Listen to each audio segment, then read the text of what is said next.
Hello friends, mother simple কিচেনে সবাইকে স্বাগত। আশা করি তোমরা সবাই ভালো আছো।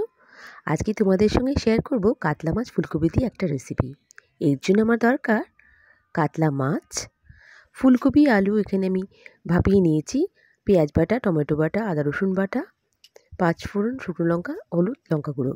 মাছটাকে প্রথমে আমি হলুদ ও নুন দিয়ে ম্যারিনেট করে নেব। এরপর আমি কড়াইতে তেল দেব।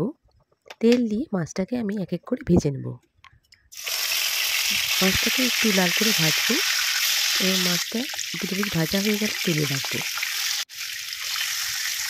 মাছটা হয়ে গেছে, তারপর তুলে রাখলাম মাছটাকে। এবার আমি একই তেলে ফুলকপিগুলো ভেজে নেবো। এখানে ফুলকপিটা একটু ভাপিয়ে রাখা আছে, তাই রান্নায় তাড়াতাড়ি এটা হয়ে যাবে। ফুলকপিটা দিয়ে আমি এর মধ্যে অল্প হলুদ এবং নুন দিয়ে দেবো। নুন দিয়ে ফুলকপিটা ভাজা ভাজা করে তুলে রাখবো। এবার আমি অ্যাড করবো কড়াইতে আলুগুলো। এখানে আলুগুলোও ভাপিয়ে রাখা হয়েছে। এর মধ্যে আমি একটু নুন ও হলুদের গুঁড়ো দিয়ে ভাজা ভাজা করে তুলে রাখবো। এবার আমার এই তেলের মধ্যেই আমি অ্যাড করব একটা গোটা শুকনো লঙ্কা, 1 চামচ মতন পাঁচফোড়ন, এবং এখানে আমি নিয়েছি একটা গোটা বড় পেঁয়াজ বেটে রাখা।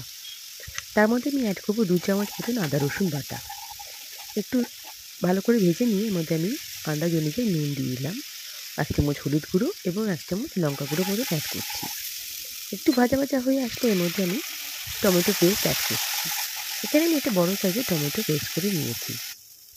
যখন মশলাটা একটু তেল ছেড়ে আসবে আমি এর মধ্যে গরম জল অ্যাড করব এবং এর মধ্যে আমি এক এক করে ফুলকপি ভাজা, আলু ভাজাগুলো দিয়ে দেব। দিয়ে আমি ঢাকনা আটকে কিছুক্ষণ কুক করব। দেখো এটা সেদ্ধ হয়ে এসছে। এবার আমি মাছগুলোকে অ্যাড করব।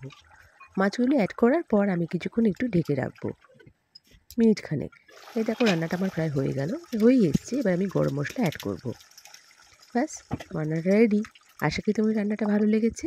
নেক্সট রেসিপি নিয়ে আবার দেখা হবে। বাই।